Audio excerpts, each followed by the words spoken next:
రాజన్న సిరిసిల్ల జిల్లా రుద్రంగి గౌడ సంఘం ఆధ్వర్యంలో తెలంగాణ సాయుధ పోరాట యోధుడు శ్రీ సర్దార్ సర్వాయి పాపన్నగౌడ్ వర్ధంతి వేడుకలను గౌడ సంఘంలో ఘనంగా నిర్వహించారు.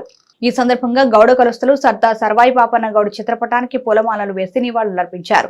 అనంతరం గౌడ సంఘం అధ్యక్షుడు పల్లి గంగాధర్ మాట్లాడుతూ ఔరంగజేబుకు తెలంగాణ దెబ్బ రుచి చూయించిన తెలంగాణ సాయుధ పోరాట యోధుడు, బహుజన రాజ్యాధికారం కోసం పోరాడిన ధీశాలి, దొరల అరాచకాలను, మొగలాయి దౌర్జన్యాలను ఎదిరించి తెలంగాణ ప్రాంతాన్ని కాపాడిన వీరుడు శ్రీ సర్దార్ సర్వాయి పాపన్నగౌడ్ అని కొనియాడారు.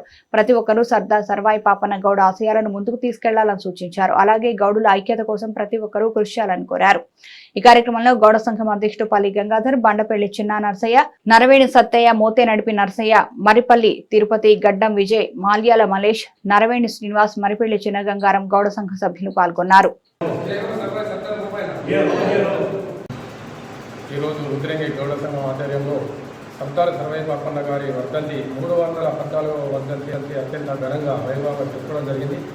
దీనికి మన గౌడ కులస్తులైనటువంటి ప్రతి ఒక్క సభ్యుడు కూడా ఆదర్శంగా ఆయనకు ఉండాలని చెప్పి కోరుతూ గౌడుల ఐక్యత కొరకు మన సర్వాయి పాపన్న గౌడ్ గారికి అందరూ ఆదర్శంగా తీసుకొని అదేవిధంగా సర్వాయి పాపన్న గారికి గౌడ కులస్తుల ఆదర్శంగా తీసుకోవాలని చెప్పి కోరుతూ